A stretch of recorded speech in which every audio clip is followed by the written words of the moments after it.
pleasant facade of evil. What a way to start. Welcome everybody. Leaving the body behind is our subject for today. In chapter 4, we learn that the viceroy's horse represents the physical body. Rabbi Nachman teaches that before the viceroy approaches the castle, he leaves his horse behind. Here, there are two layers of meaning. What does that mean? Certainly when we left our body behind, that's what we wanted to do. Firstly, the viceroy's leaving his horse behind symbolizes the inner tzaddik's rejection of physical desire and his total focus on spirituality. I thought I was living a spiritual life, but came to understand that it was the furthest thing from the truth, because I was deep into the physicality, just acting as if I was no longer living that life.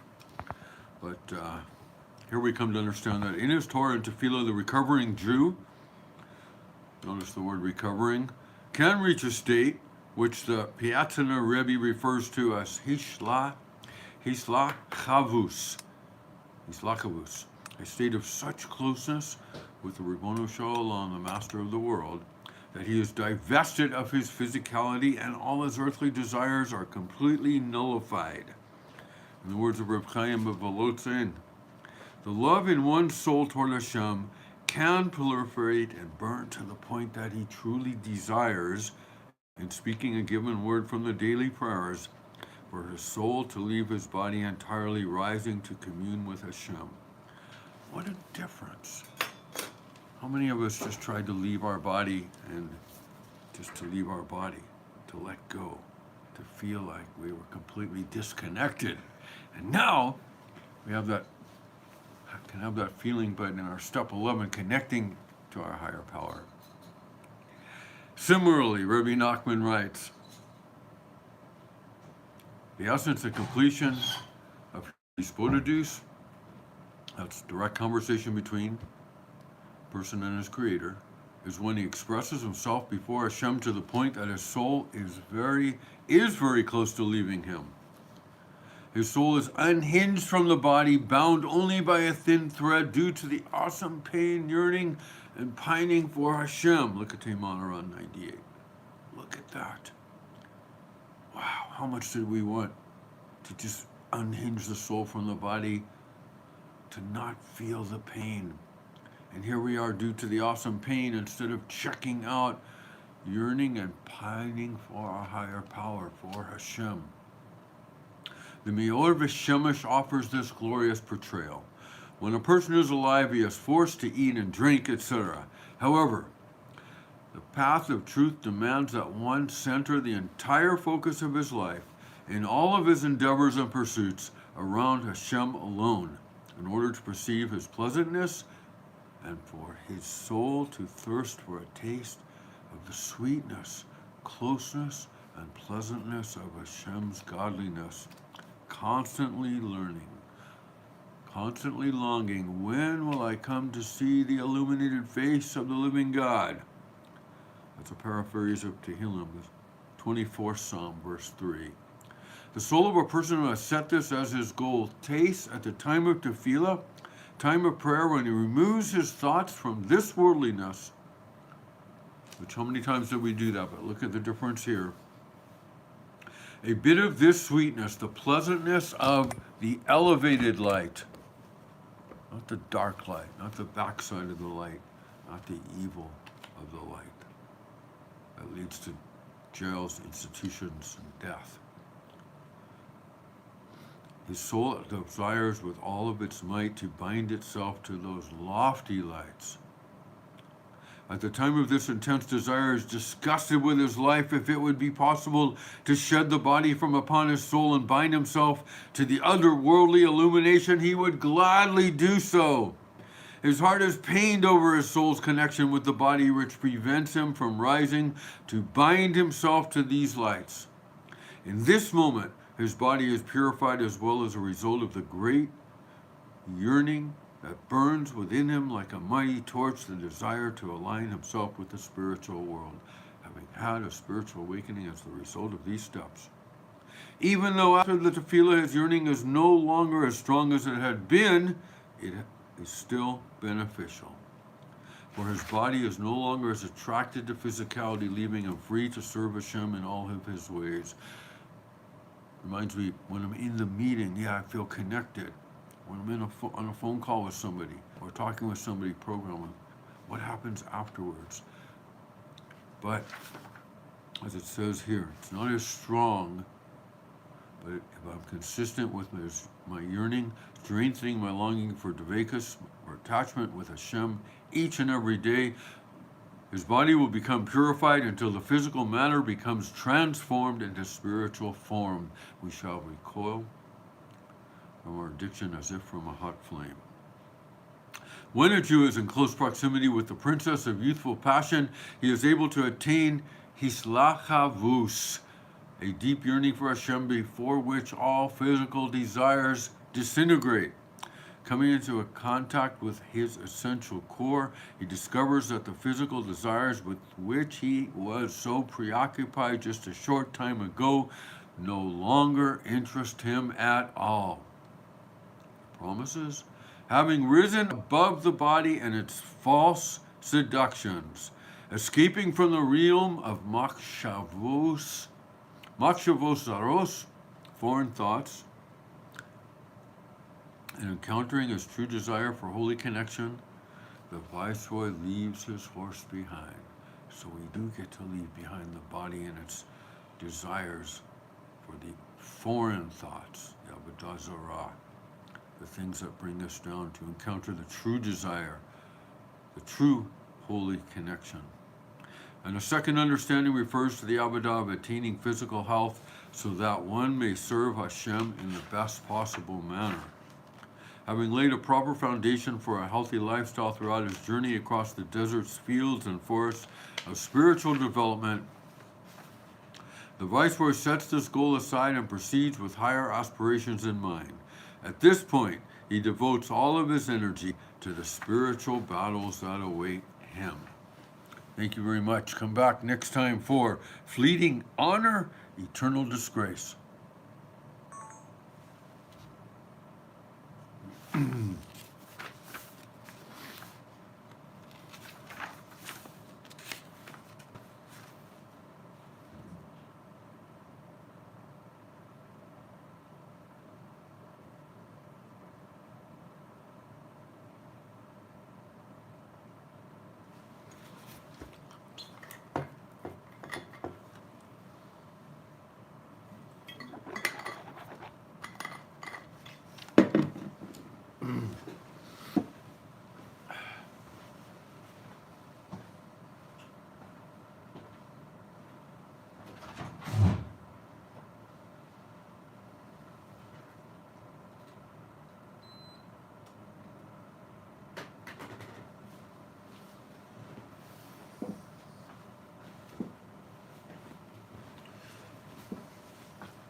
Okay, welcome everybody.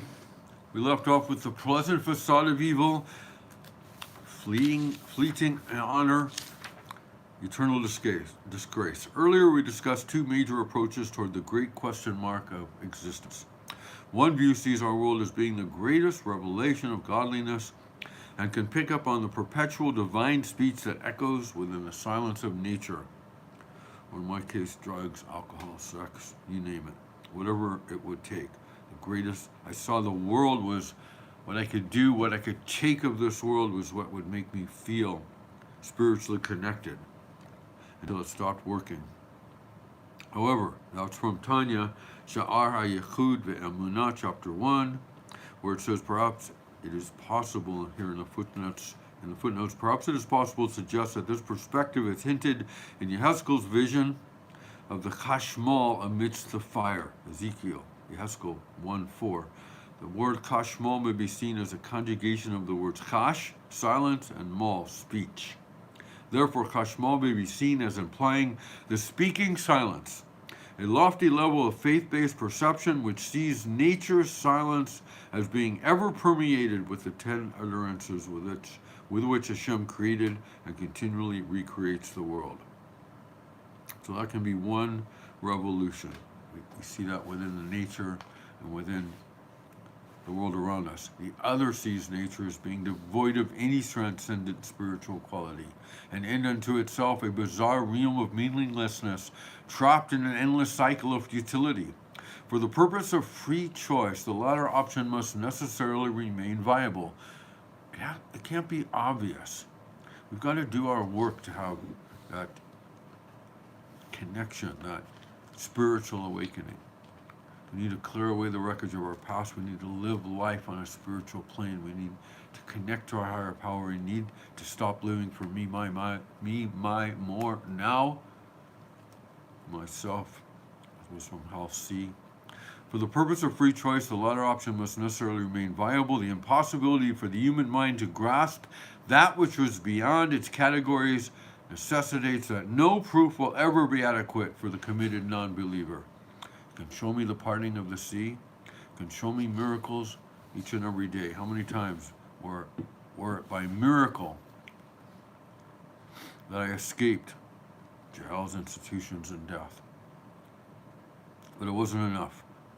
Provided by God with the license to deny his own existence, many take advantage of this reality and live their lives without ever coming to recognize the presence of the transcendent peering through the cracks of existence. Mitzitz min ha-cha'arakim. That's from Shir Hashirim, Song of Songs 2:9. And for an in-depth study of these contrasting approaches, see the author's book, Sunlight of Redemption, An Illuminated Path Toward Inner Freedom, on the first lesson in Likutei Moharan, published by Feldham 2018. The author here again, Yaakov Klein. So when a person lives life in this manner, denying Hashem's sovereignty over every aspect of the physical realm, he comes to crown himself king over his life, crediting his accomplishments solely to his own efforts, blind to the intrinsic weaknesses built into the human condition. Man without God becomes convinced that he is all-powerful and in total control, much like a child who is oblivious to the extent of his reliance on his parents. His very being bespeaks the verse, "My power and the strength of my hand have produced this wealth for me." Deuteronomy 8:27. This worldview, which fails to recognize all of existence as being unified under the absolute rule of Hashem, is represented in our tale by the kingdom of evil, the no good one, which Rabbi Nachman refers to as Malchus de Sitra Akra. See there in Likutei Moharan 1.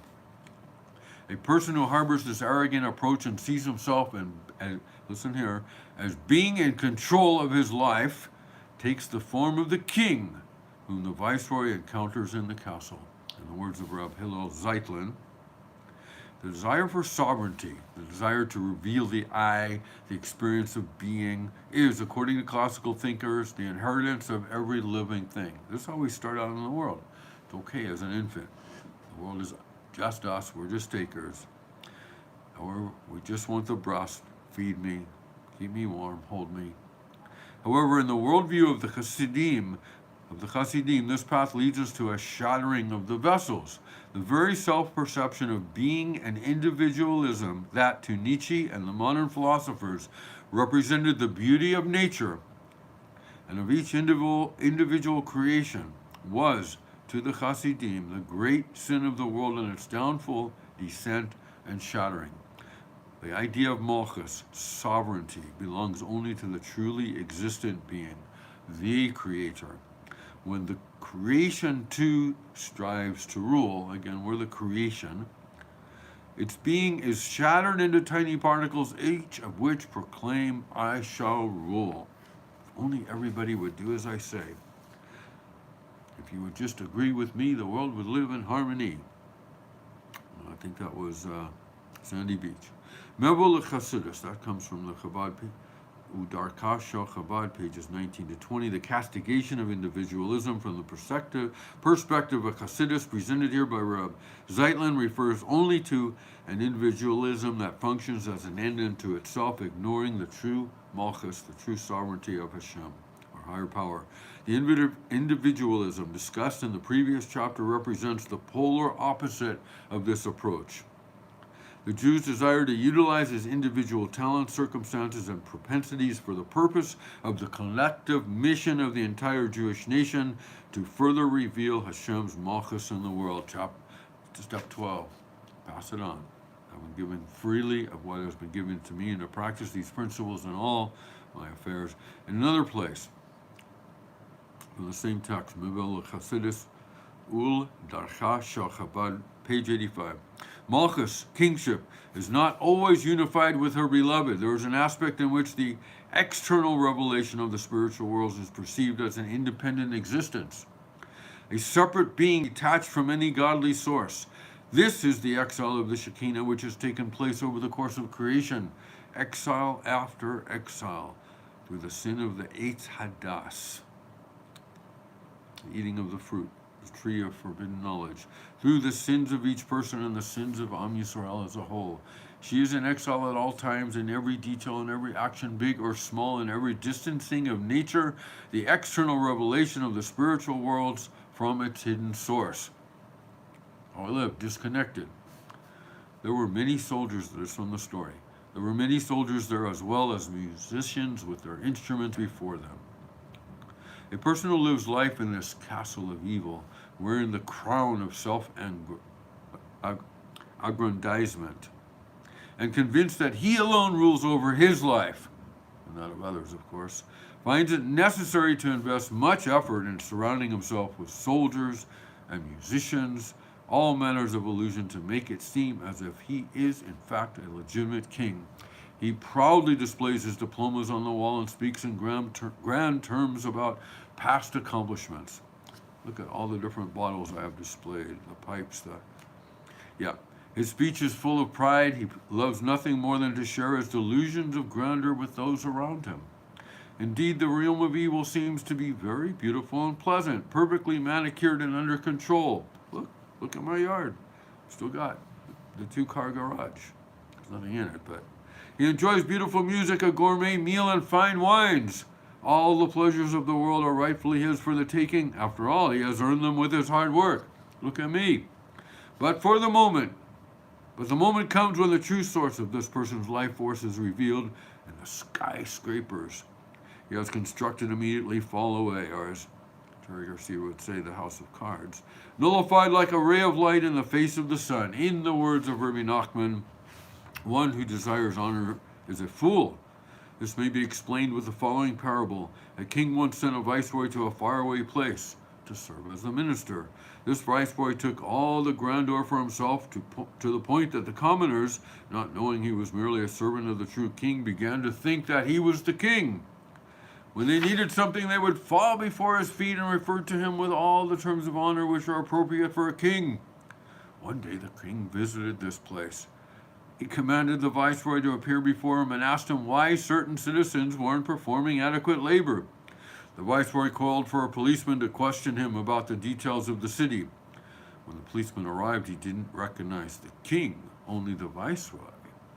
He fell at the viceroy's feet, granting him tremendous honor, and answered his questions. The viceroy was mortified, for there was no greater embarrassment than for him to be treated like a king in the presence of the true king. Look at Tamar on 194. See also 66:3. Look, I'm thinking how often I didn't want someone to find out who I really am. The day will come when, face to face with the King of Kings, those who have assumed false positions of royalty will be shamed by the very objects of honor they so relished. They won't be able to get rid of the crown of their arrogance fast enough. They will frantically rush to hide their pathetic throne. In a flash, the mirage of their beautiful, orderly, and neat lives will be torn away to reveal the true ugliness of every despicable trait imaginable that lurks underneath. Until this wondrous time, however, yet unchallenged by the true sovereignty of Hashem, which will remain hidden until Mashiach's arrival and the fulfillment of such prophecies as the world will be filled with knowledge of Hashem like water covers the sea, Prophet Habakkuk 2:14, and your teacher shall no longer be concealed, from Isaiah, Yeshayahu 30:20. The king sits in his beautiful castle surrounded by soldiers and musicians, much like the etiquette and politeness of Amalek mentioned earlier. Everything looks beautiful, orderly, and impressive. But one who has a sense for the truth understands that something is very, very wrong. Describing the illusory beauty of hedonistic luxury, Rabbi Nachman compares this worldly pleasure to sunbeams filtering through the window. Although they appear to be solid columns composed of concrete matter, when one tries to grasp them, he feels nothing at all. In the Wisdom of Rabbi Nachman, Sichos Haran 6. While the headquarters of Malchus de Sitra Achra appears to be filled with all sorts of wonderful delights, it is all a ground illusion. Full of life, this place is entirely devoid of soul. It is in this palace of Malchus de Sitra Achra that Malchus de Kedusha, the faith-filled spirit of the lost princess, is trapped. Ironically, as we shall see, her very energy, when seized and corrupted, animates this realm of arrogance and allows for the place of no good to flourish. Convinced of his autonomy and self-made success, the old and foolish leader of this kingdom, again from Koheles, that's Ecclesiastes 4:13, the old and foolish leader of this kingdom fails to realize that his life is an illusion made possible by the very holiness he so vehemently denies. End of subject.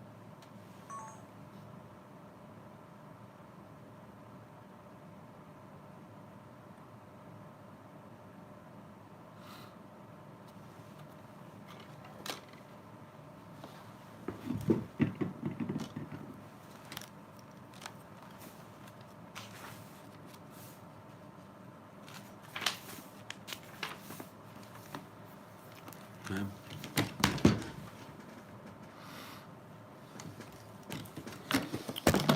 Okay, thank you, everybody. Welcome,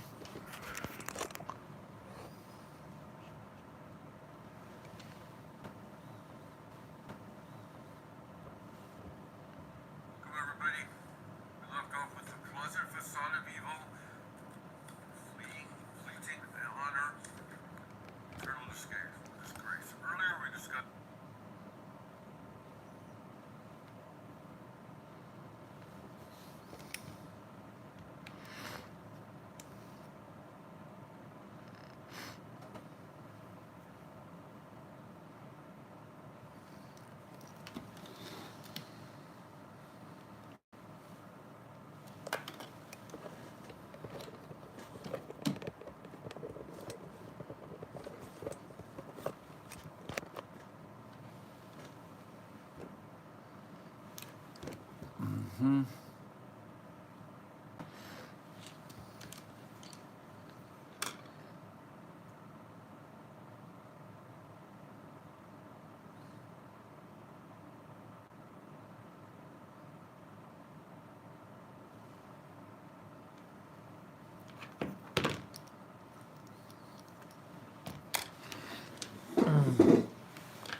Google.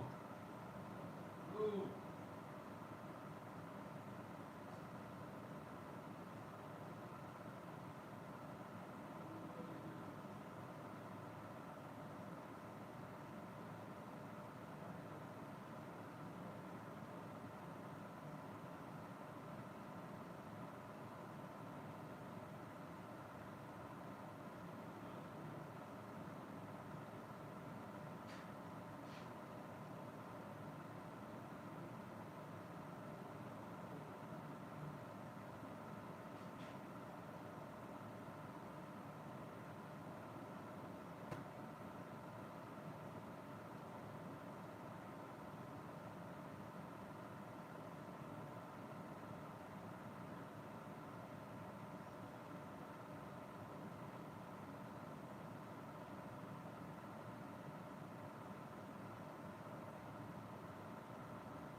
So I decided to record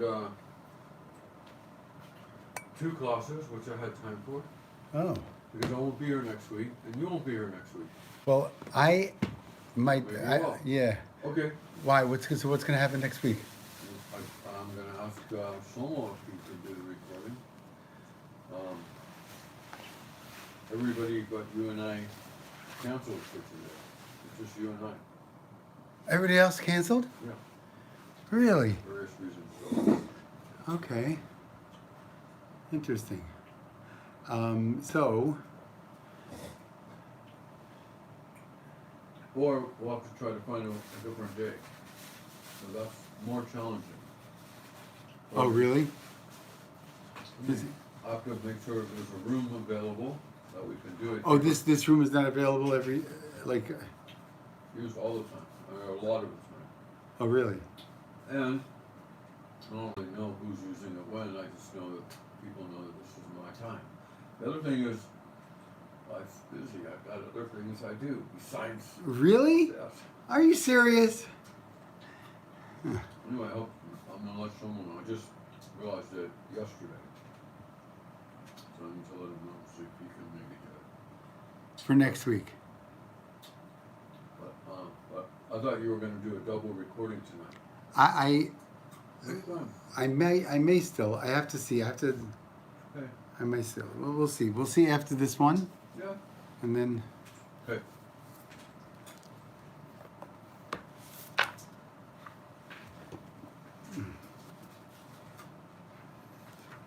How you been? Thank God. Thank God.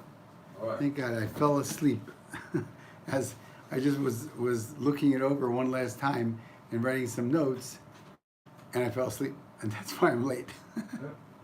Well, I used the time to record a second class. Okay. So it's fun for me. I need to ask you if you can upload it in separate weeks, not all at once. Oh, of course, right. I mean, that's the difference. Yes, absolutely. Okay. Just open this up. Take the notes.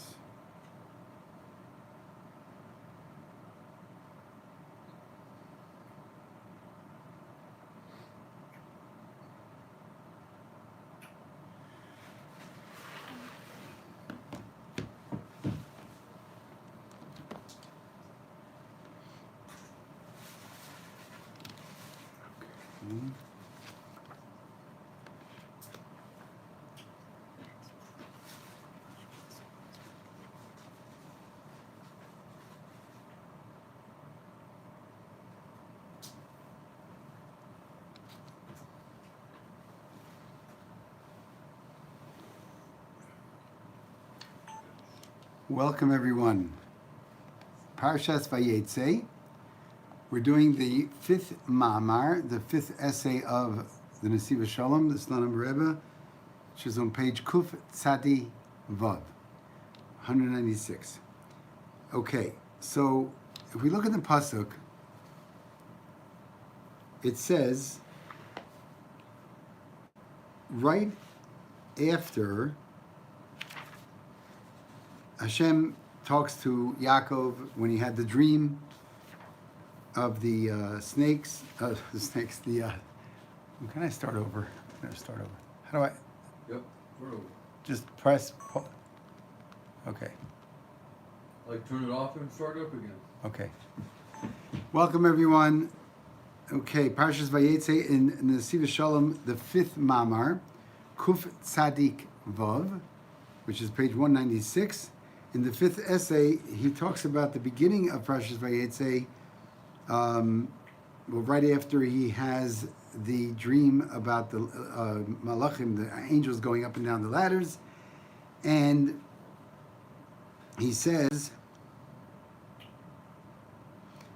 Yaakov, the Torah is telling us that Yaakov made a neder, a vow to Hashem. Okay? And the vow, after he woke up, he made a vow to Hashem stating, Im yihyeh Elokim imadiv ushemarani baderech hazeh asher anochi olech. if Hashem will be with me, and He will guard me on the way that I am going, v'nasan li lechem le'echol v'veged lobosh, and He'll give me bread to eat and clothing to wear. V'shavti v'shalom el beis avi, and I will return to my father's house in peace. V'haya Hashem li le'elokim, and Hashem will be for me as a God. And then it says the last pasuk before Sheni, v'ha'evan azos asher samti matzeva, and Yaakov is continuing to speak, and he says, this stone that I put should be like a monument, Yeh Beis Elokim, will be a house of God. V'chol asher titein li, aser asrenu lach. Whatever you, Hashem, will give me, I will tithe. I will give a tenth to Hashem. Okay, now,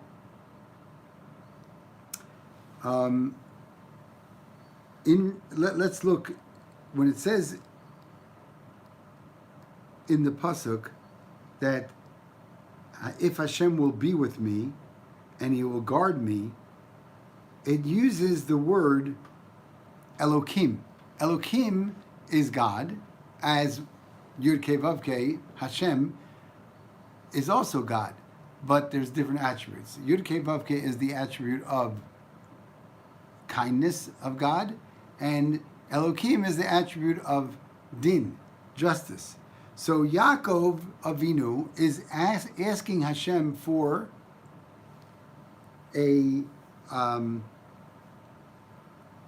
he's asking Hashem for a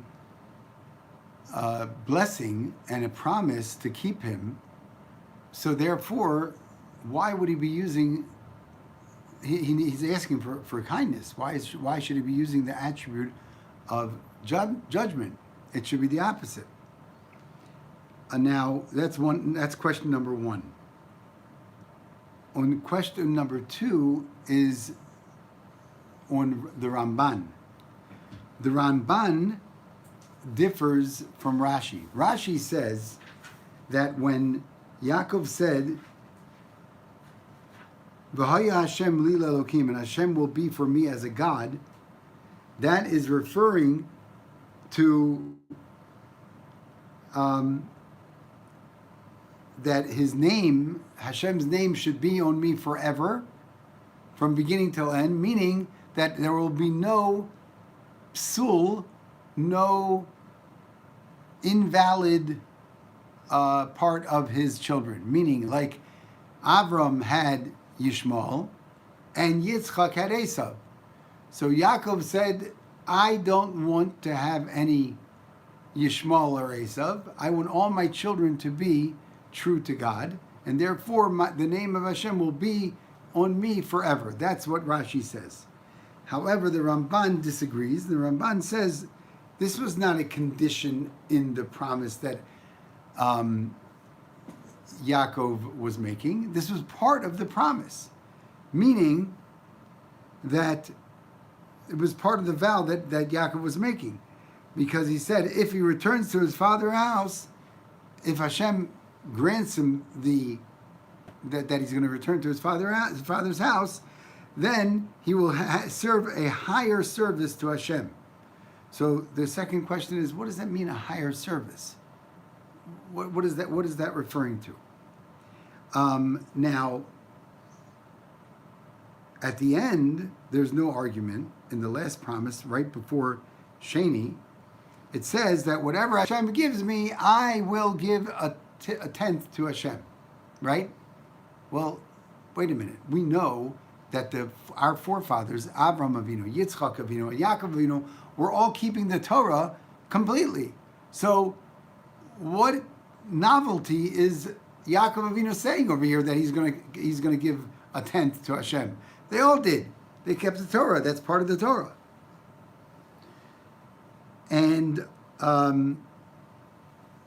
only that, the Nesiv Shalom is asking, why did he pick to say this only on his way to Lavan?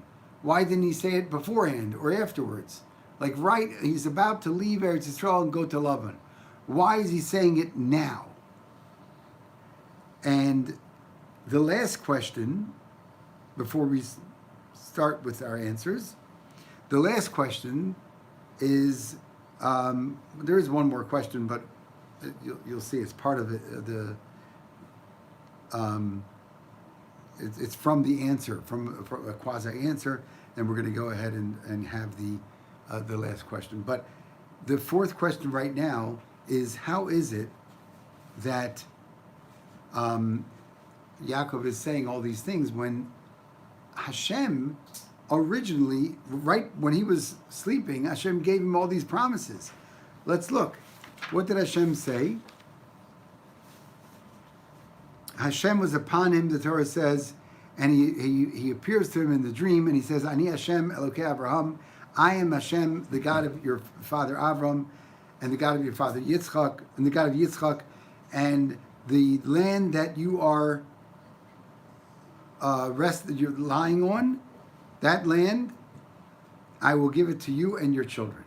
And your children will be as the dust of the earth, and they will be spread, Yama v'kedma v'tzafona v'negba, to the west, to the east, to the north, and to the south, and all the families of the land, meaning everyone, all the nations, will be blessed in you and in your children. So, and then he says, I will be with you, and I will guard you with wherever you go, and I will return you to this land. And he says, Hashem even continues to say, because I won't leave you until I do whatever I have told you. So this is a very clear blessing from Hashem. Why is it that Yaakov has to go ahead and say, okay, now that I just woke up, I'm going to go ahead and make a deal with Hashem, and I'm going to say, I'm going to do this and this and this, and Hashem is going to do this. What he just promised me he was going to do. He didn't trust Hashem, what he just said. So therefore, that's another question. Now, the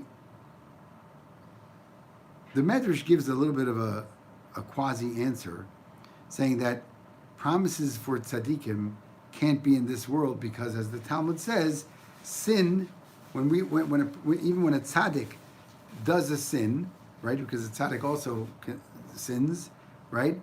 This could cause that the promise not be fulfilled. However, the last question is, after such a clear promise from Hashem, that like the way that Yaakov Avinu just received, there should be nothing to worry about. Why is it that Yaakov Avinu is concerned?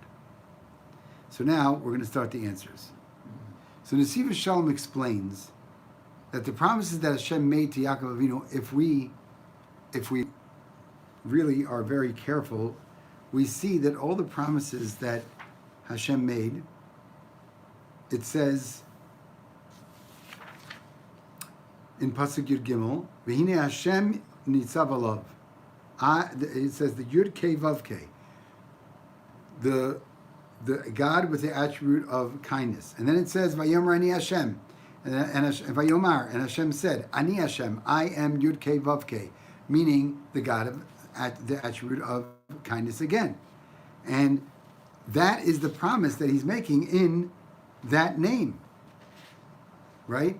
So therefore, Yaakov is saying, wait a second, that's all fine and good, but what if I sin to the point that the attribute of justice will push away the attribute of kindness?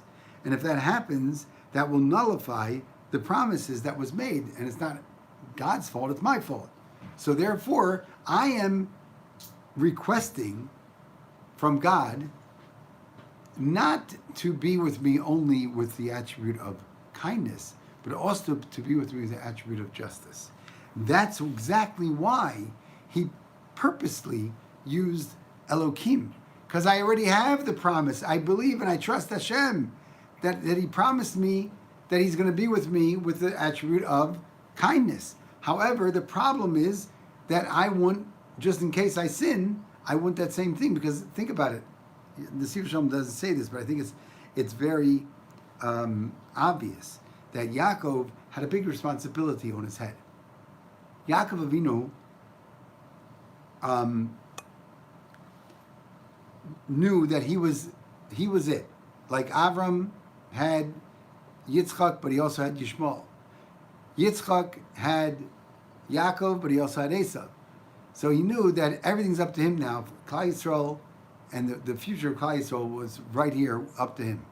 So therefore, Yaakov is not taking any chances. Even if he sins, he doesn't want to ruin it for his children and all his descendants, meaning us. So therefore, Yaakov Avinu was very careful to say that I want Hashem in my life, and all these promises that he promised me, I want them to be with the attribute of justice as well.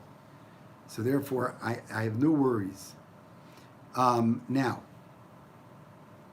the Nesiva Shalom, in order to explain what does it mean when it says a higher service, because that's what the Ramban says, that there's supposed to be a certain, the words of the Ramban is,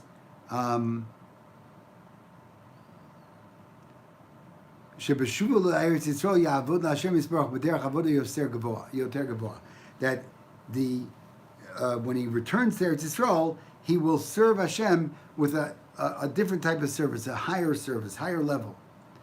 Okay, so the Nesiv Shalom brings the Klei Yakar. The Klei Yakar says that Yaakov will serve Hashem with love as opposed to with fear. That's what it's referring to. So what this means is that, and he brings from a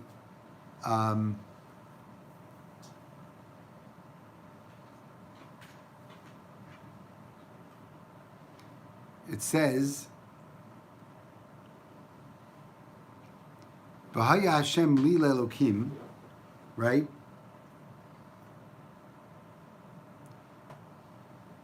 That what Yaakov Avinu is saying, that until there's two different types of working for Hashem, like serving Hashem. There's an Oved Elokim and an Oved Hashem. An Oved Elokim, a servant of Elokim, means that you're fearing God and you're serving Hashem out of fear. An Oved Hashem means you're serving Hashem out of love. Obviously, the serving Hashem out of love is a much greater service than the serving Hashem out of fear. So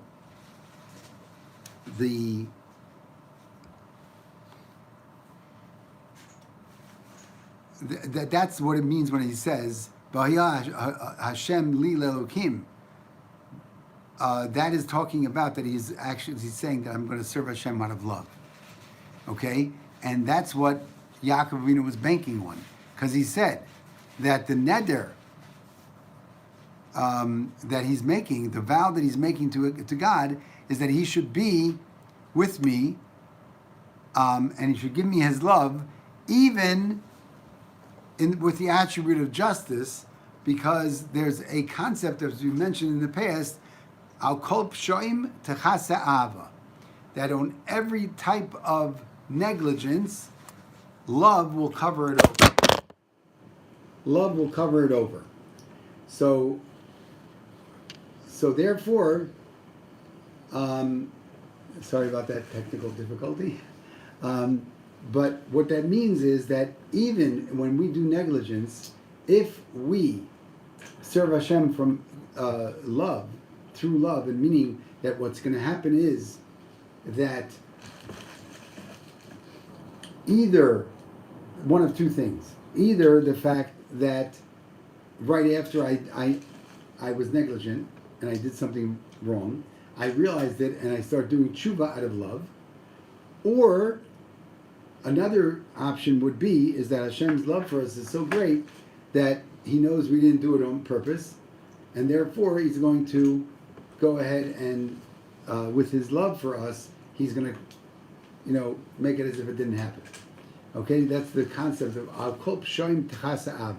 That on all types of negligence, love covers it over. But really, it's referring to the fact that we're doing teshuvah out of love. That's the real thing. Okay, because pesha really means he did on purpose. Anyway, so let's continue. We still have to answer a few other things, right? It says that the Nesiv Shalom says, according to the explanation of the Ramban, that the part of Vayah Hashem Li Elokim is really part of the actual vow that Hashem will be for me as a God, as opposed to Rashi, which it's part of the condition of the vow. So being the fact that the Ramban says that it's part of the vow itself, it's written with a vav achibor, with the vav, which means and, that connects the two, meaning that it says in that pasuk, "V'shavti v'shalom el beis avi," I will return to my father's house, right, in peace. V'yah Hashem li lelokim, and Hashem will be for me as a God, right? So it sounds like it's really one thing, which is more like Rashi says, that the beginning part is the condition, and the end part is also the condition. Now, everybody agrees that the beginning part of going back to his father's house is definitely a condition, not part of the neder, not part of the vow itself. But the Ramban says that it's part of the vow. So therefore, in order to explain this, the Nesiv Shalom says there's two ways of serving Hashem. Im kivanim, im ka'avadim, as we say in the tefillos of Rosh Hashanah and Kippur. If we are going to be like sons, or if we're going to be like servants, right? If we're like sons, we're going to serve Hashem like a son does, out of love. But if we're serving Hashem as a servant, we're going to serve Hashem out of fear. And as long as I don't get hit and beaten, what do I care? I got the food that I need. I got the little cot on the floor. That's all I need. That's a servant's mentality. Now, the fact is that living in Eretz Israel, as thank God we do, like about half of the Jewish population now, I believe, is in Eretz Israel, and hopefully the other half will come very soon. Like tomorrow would be good. And it says that the main part of the service of, the serving God when you're living in Eretz Yisrael is with the midah of love. It's considered that when a Jew lives in the Holy Land, he's serving Hashem out of love. When a Jew lives in Chutz La'aretz, outside of Eretz Yisrael, in diaspora, then it's serving Hashem out of fear. So now we understand, according to this, beautifully the words of Yaakov. Because when Yaakov says, "V'shavti v'shalom el beis avi," that I will return to my father's house in peace, that means, where is his father's house? His father's house was always in Israel. His father's house was never outside of Israel, because out of all three of our forefathers, only one of them never left. Yitzchak never left Eretz Yisrael. He was not allowed to leave. He was considered a holy carbon his whole life since the Akedah. So therefore, now we understand when it says, I will return to my father's house, meaning Eretz Yisrael, after going to Lavan. V'haya Hashem li lelokim, and Hashem will be for me for a God, for a God, meaning that I will start serving Hashem with the attribute of love. And this is what the words of the Rambam is. Let's go through the words of the Ramban. The Ramban says, Im ashuv el beis avi, evod Hashem hamiyuchad be'eretz hanevcheret. That if I go ahead and return to my father's house, I will serve Hashem, the unique God, our unique God, in the special chosen land. Meaning that Eretz Yisrael is chosen to be God's land, and therefore we serve Hashem in the higher form of love.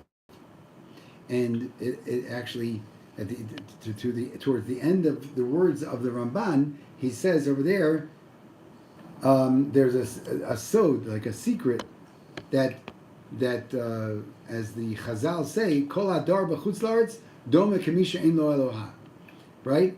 That whoever lives in the diaspora is as if he doesn't have a God. Okay? So, another reason of the many reasons to come live in the Holy Land. So therefore, Yaakov's midah was a mixture, as we know, it was glory, right? Avram Avinu's attribute was the attribute of kindness. Yitzchak was the attribute of gevurah, right? Their main attribute. We're talking about the main attribute. Yaakov was a happy medium between the two, okay? And it was called Tiferet, which is glory. So that means he had the right amount of kindness and the right amount of judgment. I mean, he gleaned that from his father and his grandfather. So therefore, he knew from between both of them, the main part of the work outside of Eretz Yisrael is to serve Hashem with the attribute of fear. And when he went back to Eretz Yisrael, he had to serve Hashem with the attribute of love. So now we can understand what the last one of the, I think it's the last question, where it said, how is it, what's so, it wasn't the last question, but we're not doing it exactly in order. So the question was, how is it that this is like a novelty that Yaakov is doing when he says that I will give 10th to Hashem? Like all that's part of the Torah, and his father, his grandfather, and he was already not a youngster anymore, and he's always been keeping Hashem's laws all his life. Why is this a novelty by saying that I will give a 10th to Hashem?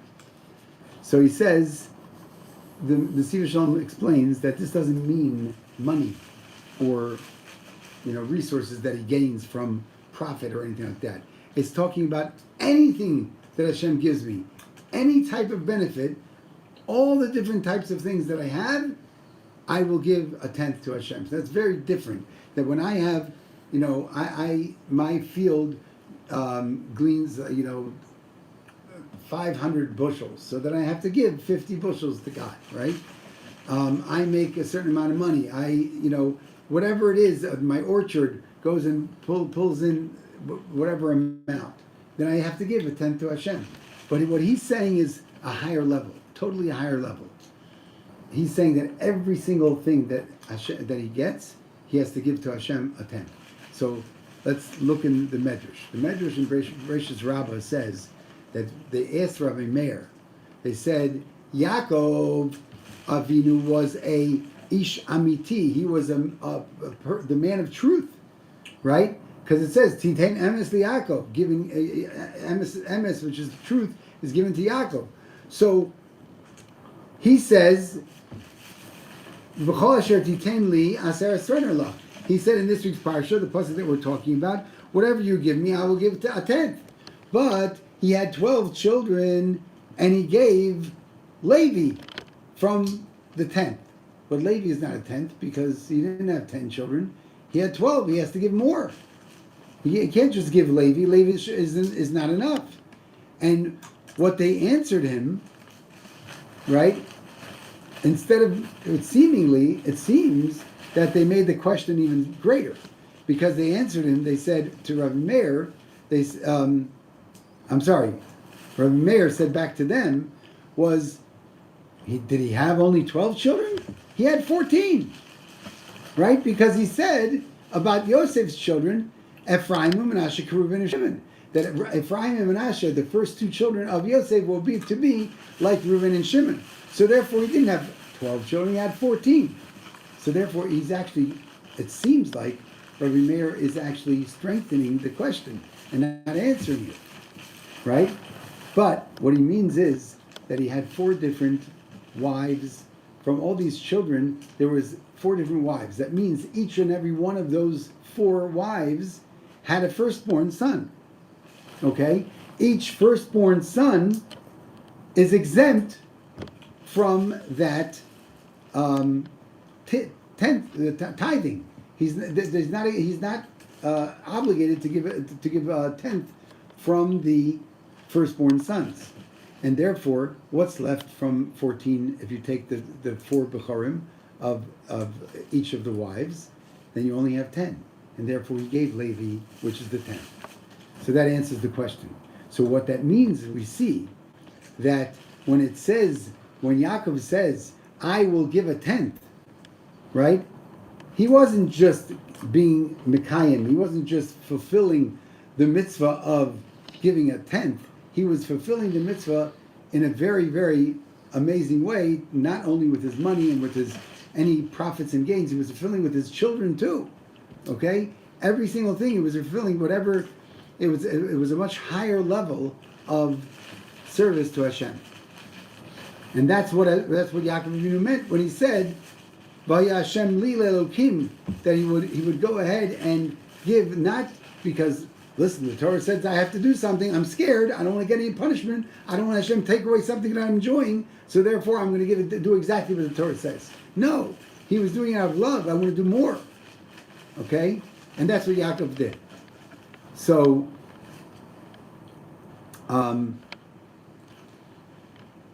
he goes on and he says that the Priya Ar, it says in Parshas Ba'aloscha. In Ba'aloscha it says that Kol hanoah gashmi she'adam ne'ar is nirgan mafrid of aleph. That every benefit, every physical benefit that a person benefits from, there's a negativity within it. That what is happening? I am enjoying this chocolate cake, then I am making a division between me and God. Now that's a very, very strong thing to say. How do we live as Jews like that? Well, because what it's saying is that if I go ahead and have that chocolate cake without making a bracha, then it's like I am stealing from God. So therefore, when I go ahead and make a bracha, I am actually filling that void. Let's take, for instance, an apple tree. So if I pick off an apple, a ripe apple from an apple tree, so I am creating a void, right? However, if I go ahead and make a bracha, I am filling that void up because I am making it even better than it was before. Before it was a perfect world that Hashem made with an apple, but now it's a perfect world with a bracha, so it's even better than before. The blessing makes it it's filled in with spirituality, which is actually uplifting the mundane. So therefore, when it says that a person who enjoys something is actually making a division between him and God. So therefore, if he, instead of doing this, he goes and he says, I am partnership with Hashem. I love Hashem and I have such a special relationship with Hashem, then therefore I am making a partnership with him, and there's no way I'm doing anything without including Hashem in it. And therefore that division is not there. There's no negativity when I have Hashem in my life constantly. And we see that from the fact that Hashem gives us the opportunity, like even when we tie our shoes, we have a way to tie our shoes to be able to, it shows that Hashem wants to be in every part of our lives. So this was, now one more question that we have, I believe, I think we answered everything else, but one more question is, why is it that Yaakov Avinu is saying this only right before going to Lavan's house, right? Why not say this before or after? Why right before he's leaving Eretz Yisrael? And the Nesiv Shalom brings down a medrash that says, Vayifka, because it says in this week's parsha, Vayifka b'makom, like he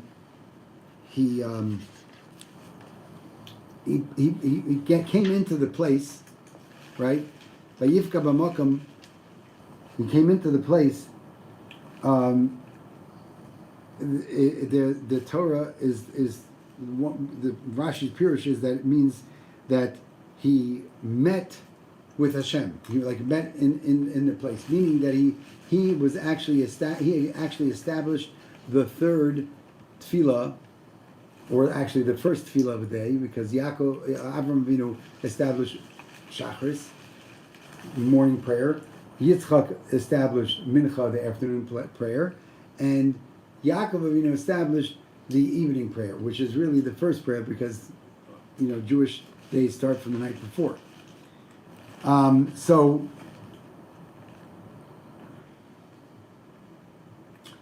Vayifka b'mokav, the Medrash says that what this means is that there was a wall that in front of him when he was about to go out of Eretz Israel.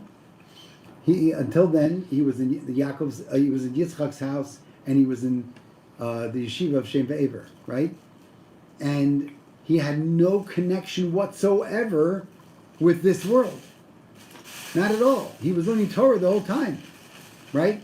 And now he is going to leave this world that he was involved with, the spiritual world, and he's going to go ahead and marry a woman and to have children and obviously to make a livelihood. So, and where is it going to be? Not just any place, but in the epitome of impurity. So therefore the whole world wanted to stop him, because how could he go ahead and go into this non-spiritual world? So therefore, he is saying, that's why Hashem said to him, I will be with you, and I will watch you, I will guard you. I know you don't want to go to leave Eretz Yisrael, but I will guard you. And therefore, the neder that Yaakov Avinu was making was like a preparation for him. It was a preparation of now he has to prepare himself to go out of the diaspora, out of Eretz Yisrael and into the diaspora. Well, not into any diaspora, but in the most impure part of it, in Lavan's house. So therefore, that this was the way that Yaakov Avinu decided that the best way for him to enter this materialistic and physical and lustful world. He's going to still go ahead and take the gashmius, take that physicality and make into it, and uplift it to make it spiritual. So therefore, just like he saw in the dream that he just had the night before of the malachim going up and down the ladder, what does it say about the ladder? The ladder is standing tight in the ground, but the top of the ladder, the bottom of the ladder, right? But the top of the ladder is all the way up in Shemayim, in the heavens.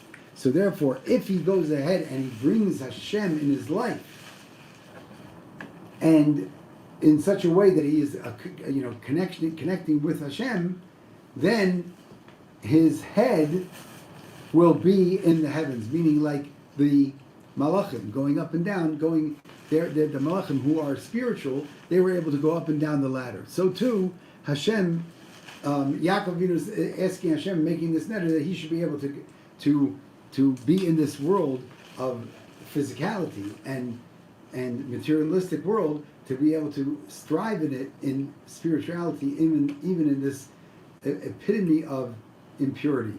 So we should be zocheh or bezat Hashem to also be able to bring ourselves the ability to have a spiritual life even in this mundane world. May we all be zocheh. Amen.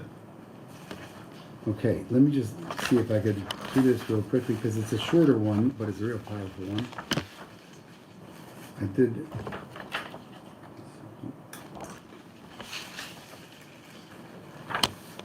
It will be easier if I do it, because I am coming back on Monday, so I'm a little bit. I'd rather do it now. Okay. You have my attention. Do you have a time limit right now? What's your time limit? Like, is 25 minutes too much? I'm here till 120 years. I'm never swim a main for sure. I'm talking about here in this room, wise guy. As far as I know, yeah. Sky's the limit. I think I have something at 8:30. It's now 7. Oh, no, that's not happening. No, not going to be that long. This actually scared me when it fell. I was like, I had to compose myself in front of the camera. But anyway, and I was thinking to move it back because it was like a little bit not focused. Oh. I said, you know what, I'm not going to touch it. I didn't touch it and then it fell. I said, maybe I should have touched it. Anyway. I'll have to see what's wrong, but I don't think anybody was watching it live.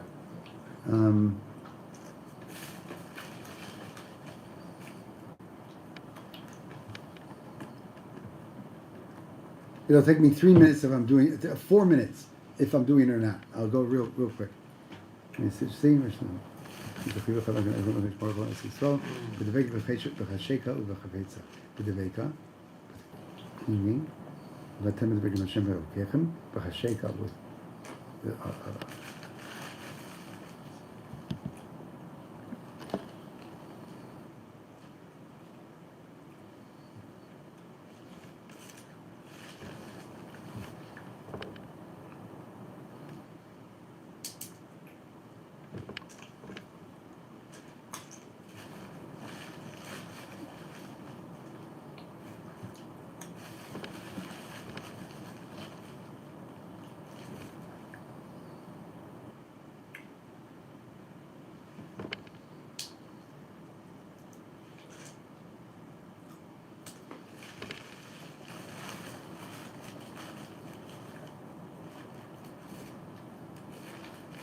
Okay, I'm going to do it.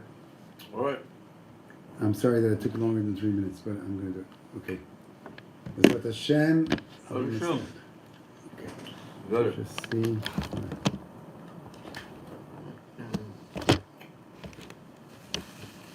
I think you're going to like this. Okay. This is a real powerful. Okay. Great. Um,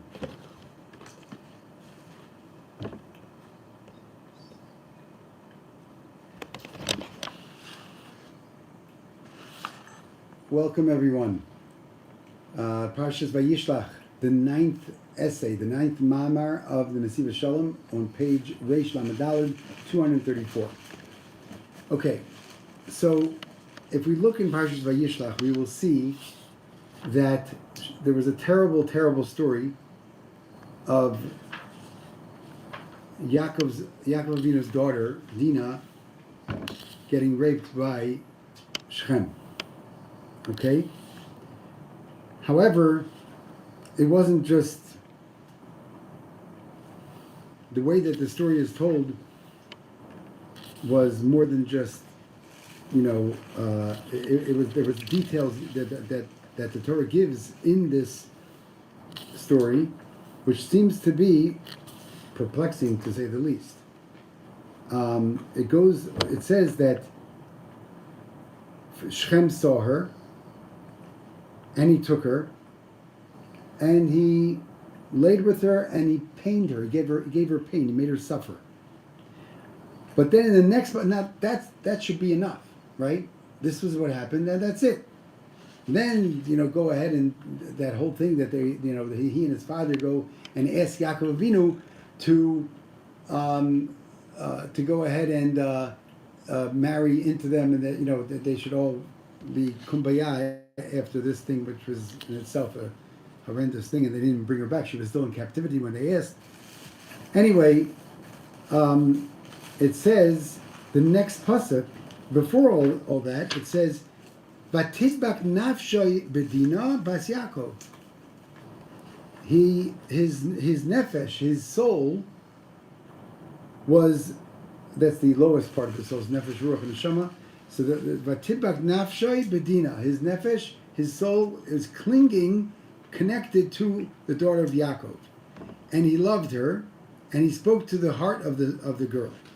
And it says v'yomer Shechem al chamar aviv kach li es yad hazos leishti, right? And then it goes on to say that when Chamar was speaking with Yaakov and his sons about this whole transaction, that they're going to have this wonderful relationship with them, and their sons will marry their daughters, and their daughters will marry their sons, and everything should be fine, right? So Chamar says to them, "Shechem b'ni chashka nafsha b'vitchem, tenuni no osa lil isha." My son Shechem, chashka, he had a cheshek. He has a cheshek. He has a desire, right, in your daughter.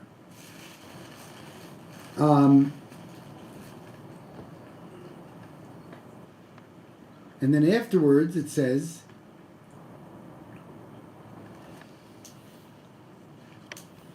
just trying to find the pasuk. 1 second. Okay. V'lo eichar hana'ar la'asos hadavar, when they tricked him to say to go ahead and do the bris milah, and so then it says, the pasuk says v'lo eichar hana'ar la'asos hadavar, the na'ar, the Shechem did not dilly dally to do this thing of the circumcision because he wanted Dinah so much. It says ki chafetz bevas Yaakov. It uses a different language. First it says dveikus, that he was clinging, his soul was clinging to her, and then it says cheshek, that he had a desire for her, and then it says that he wanted the daughter of Yaakov, right? That's why he did it so fast, right? Why is the Torah going into this whole detailed thoughts, all the detailed thoughts of Shechem? And what Chamar says and how he said it, what do we care? This was a terrible thing was done, and let's get to the part where Shimon and Levi, give them what they deserve and finish. Why is it that we're going into this whole detail, all these details of this, and the ways that the Torah is saying it, when we know that any letter of the Torah is pure and there's a reason why it's there? Why does it have to go ahead and say 3 different types of him wanting the daughter of Yaakov? But not only that, if we're very careful, we can see something else. The Torah doesn't say, it calls Shem either by his name or by this boy. But it doesn't say that about Dinah. It says Dinah, it mostly says the daughter of Yaakov or your daughter. What happened? Why does it just say the girl? What happened over here?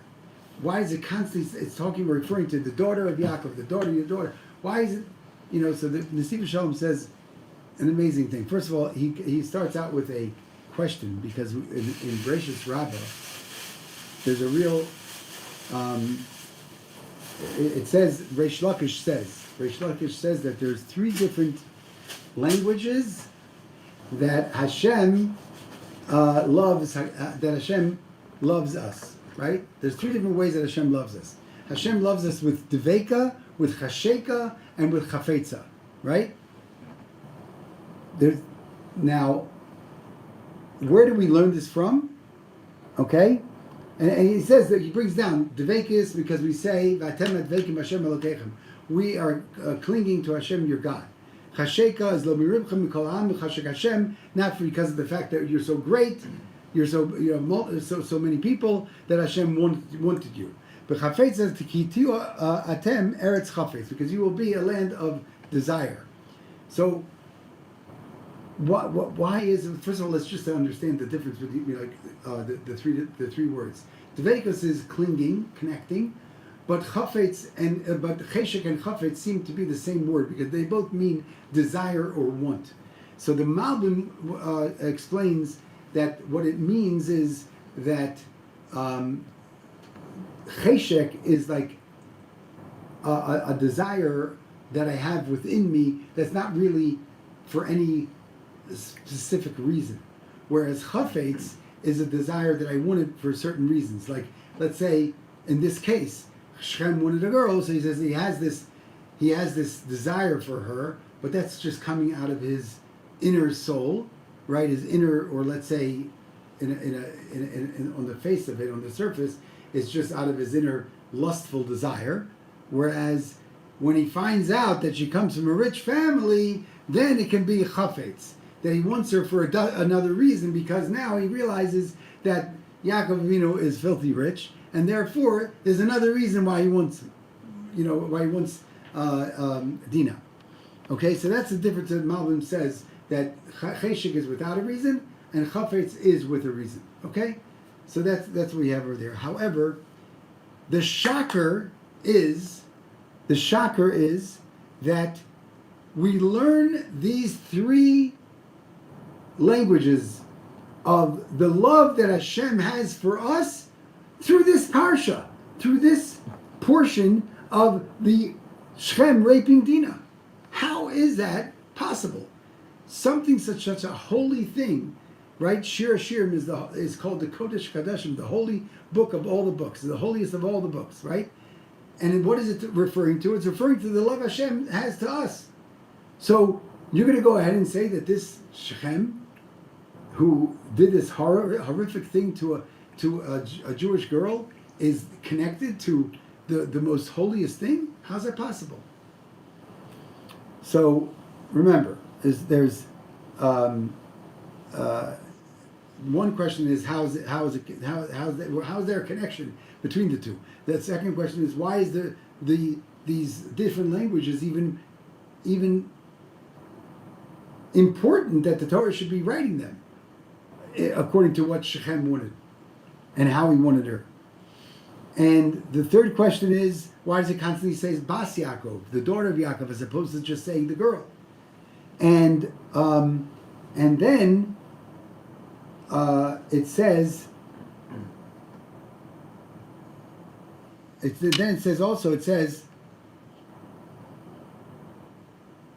what is the connection with the fact that Shechem wanted Dinah with Yaakov and the Shvatim?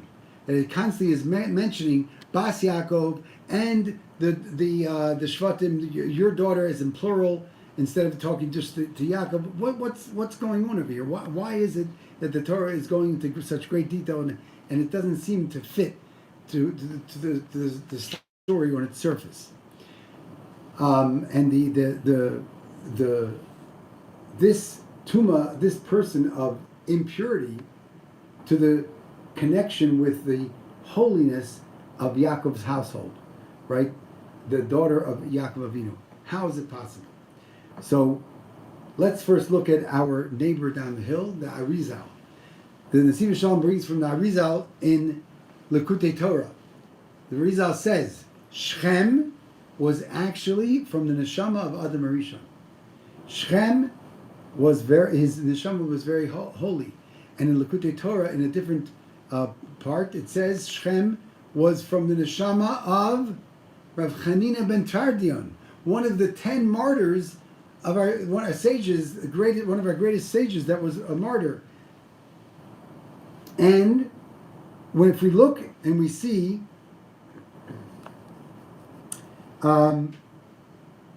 we see in the pasuk it says,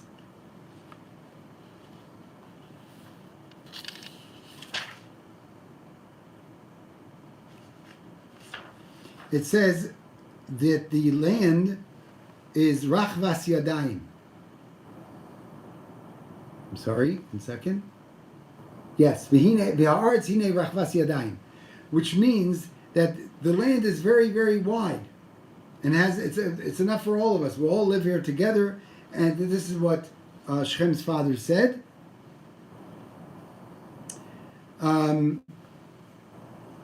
And therefore, it should be good, a good deal between us. We'll marry into each other's, and everything should be good.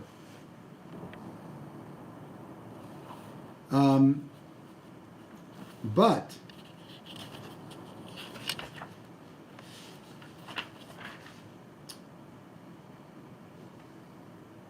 when it says Rachvas Yadayim doesn't only mean the width, the wideness, and the fact that there's a lot of space. Rachvas Yadayim, it is actually the acronym of Rav Chanina ben Tardion. So therefore, that Shechem was a very, very high soul. Shechem is the Rosh Hashanah of Shem Kivod Malchusa. We say in whispering, there's only one time that we say it loud throughout the year is Yom Kippur. When we say Baruch Shem Kavod Malchuso Le'olam Va'ed, we whisper it because it's something that the Malachim say. But when we on Yom Kippur are considered to be a Malach, an angel, therefore we will go ahead and say it as loud because we're considered like an angel on Yom Kippur, right? So Shem Kavod Malchuso, right? Because Baruch we say it a lot. We can say it loud, right? La'olam va'ed, we also say a lot of times, but obviously the Shem Kavod Malchuso is the 3 words of the pasuk that is really, really the holy part. Baruch Shem Kavod Malchuso Li'olam va'ed. So Shem Kavod Malchuso is the acronym for Shechem. So Shechem was a very high soul. So the Baal Shem Tov HaKadosh says, that there's no such thing as bad coming down from Shemayim. No such thing.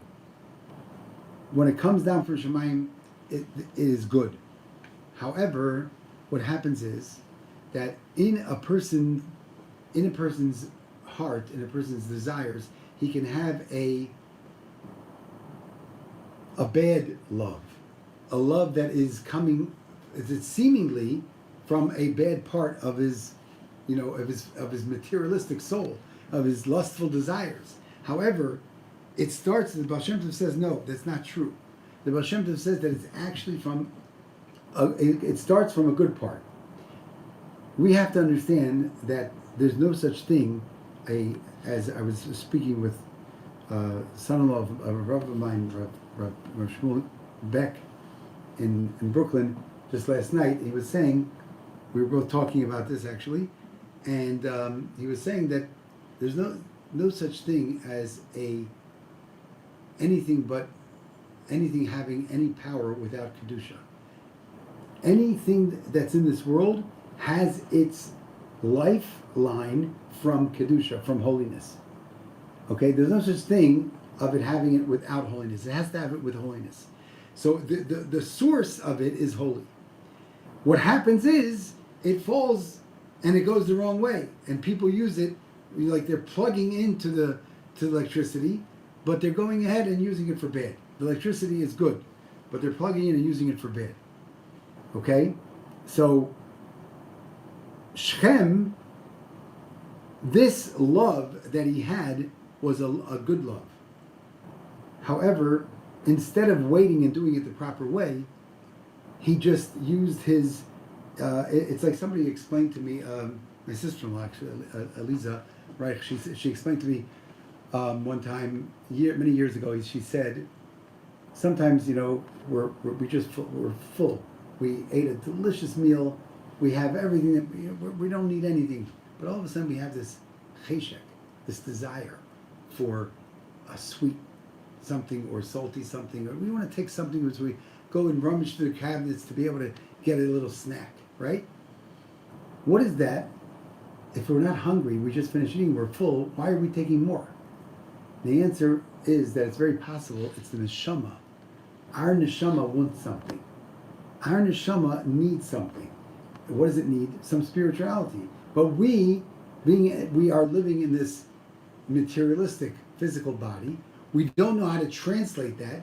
So therefore, we think, oh, we're hungry. We want something to press on, to nash, right? And really, it's not that. So therefore, we see from this that he had the desire from his inner soul. However, when it came to him, it actually came to him in a way that he translated that as, yeah, I want this girl, and therefore he did what he did, a terrible thing, right? But it comes from kedusha, and he brought it down in a very impure way, and that's why it says "Batidbak nafsho bedina bas Yaakov," that he, being the fact that he had such a high soul, being the fact that his name stands for Shem Kivod Malchuso, and Rav Chanina ben Tarjan, he had the neshama of Adam Harishon, right? So this is showing that the shoresh, the root of this desire was coming from the holiness and towards the daughter of Yaakov, who was holy, right? But that even with the fact that he did this the wrong way, but it came from holiness, and therefore we see from this is that how do we bring that to our lives? That no matter what happens in our minds, in our lives, in anything about our lives, it's what is a Jew supposed to do when something like that happens? We have to translate it in the most holiest and spiritual way. Okay, that's what our job is to do. Okay, so therefore, then he goes. I'm sorry. He goes into the point where it says the order of the languages that is used. He says the first lashon that the Torah uses, devekus, right? Clinging or connecting.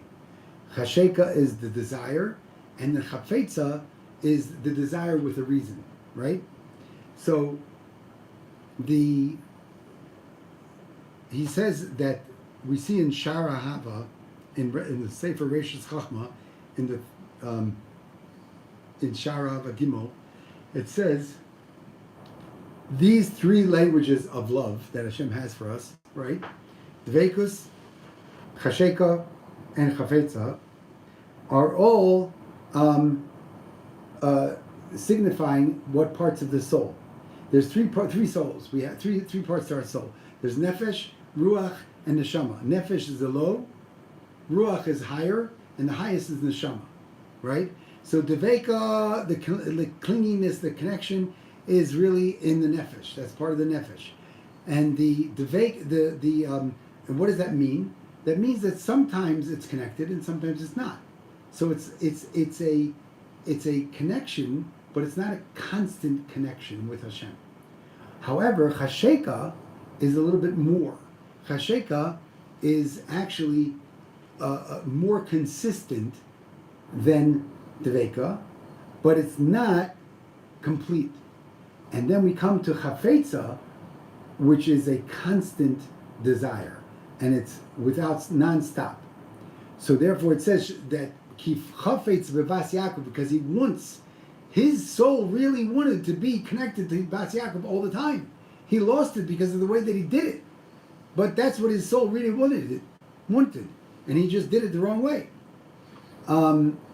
So that this means that's what HaKadosh Baruch Hu loves Yisrael with nefesh, ruach, and neshama, because the whole purpose of the Vekas is between HaKadosh Baruch Hu and Yisrael, that the chiba, the love that Hashem has to us in our nefesh, in our ruach, and in our neshama has to be in perfection, in completion, right?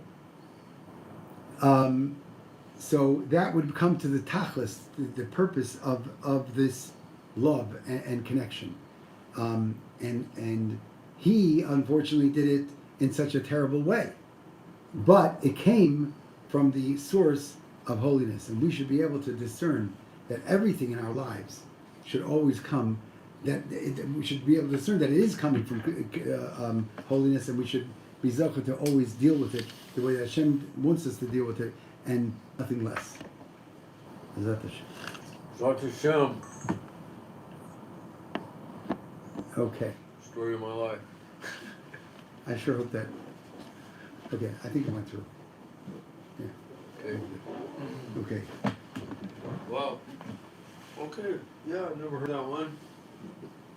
And you know what what I could really go into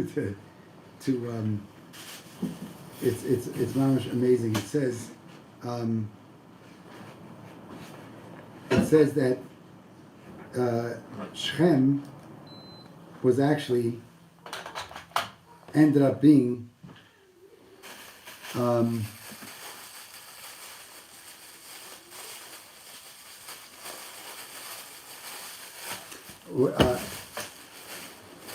Shechem ended up actually being Zimri.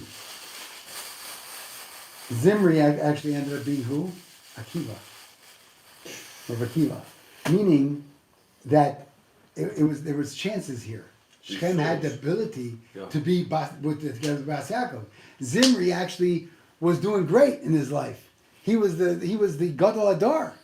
Right. And then he went down because of a woman. Right? And he said to the daughter, she was the princess. He said to her, she was going for Moshe. She wanted to try to seduce Moshe. Right. And he said, don't go to Moshe. He's from Shevet Levi. That's a lower Shevet than me. I'm from Shevet Shimon. Right? Yep. Right? And then he goes ahead and he dies. He dies. Al-Chil Hashem. Yep. Desecrating God's name. The worst of the worst. Right? And then we see that Rabbi Akiva, this is fascinating. I love this. I heard this probably back in 88, 89. No, that wasn't even, I don't think it was 88. I think it was 88. I wish I remember all Torah like I remember this Torah. So Rabbi Emmanuel Tila said, he said like this, he said, it doesn't make sense. Rabbi Akiva's life, he was making fun of tzaddikim and chachamim. He was spitting at them. He was doing terrible things. And all of a sudden he becomes this great, right? And then his Talmidim, 24,000. Why are they killed? Because they didn't have respect for one another. Are you serious? We have respect for one another. Rav Akiva's Talmidim not going to have respect? Does that make any sense? Right? Of course not. Doesn't make any sense. And not only that, he's separated from his wife 24 years. And he comes in the middle, 12 years, and he doesn't even say hello to her. He goes back again. That's not Jewish. What's going on? And then, he understands that, like at the end of his life, he's about to die, and he's smiling. And his children, his students says, why? He says, well, I thought I'm going to do it. Kiddush Hashem. So now I'm doing it. I should be happy, right? What's going on over here? and I don't know if you know the story that Terence Rufus's wife.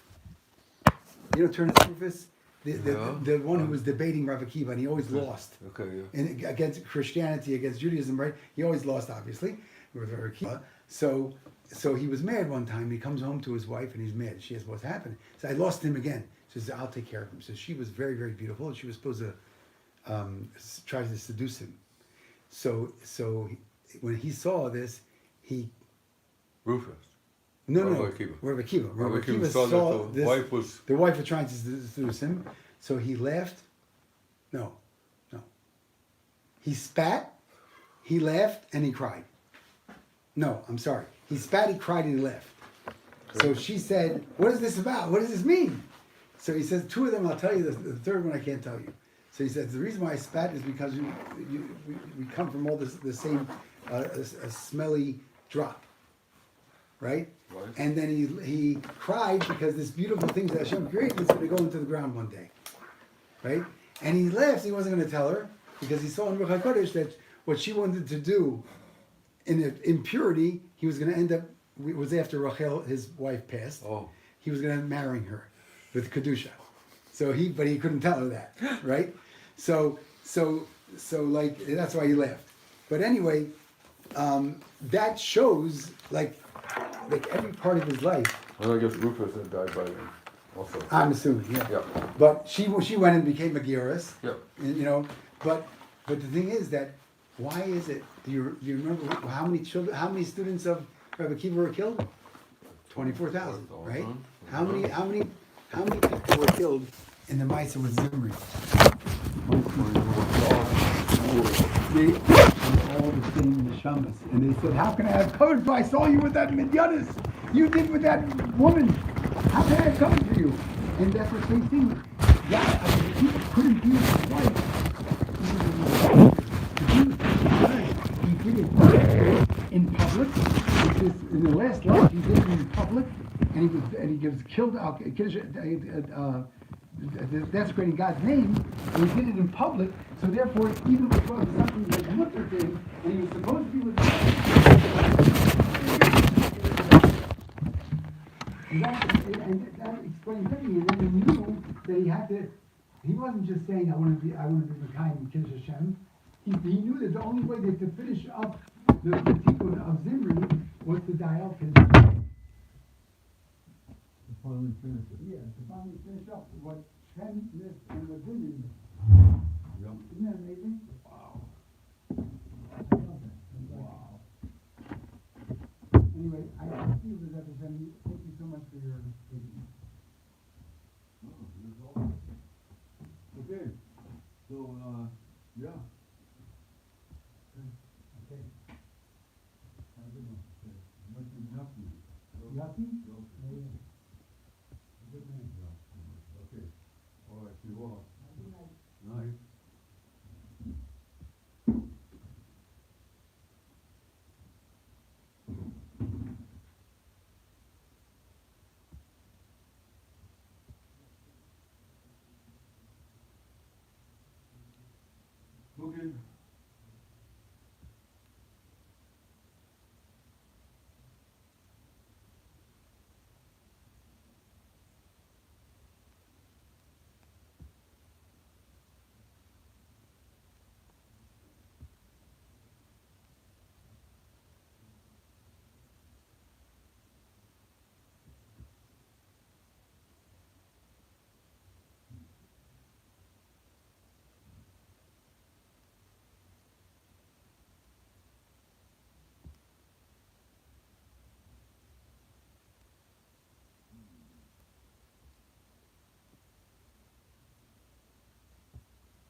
between planet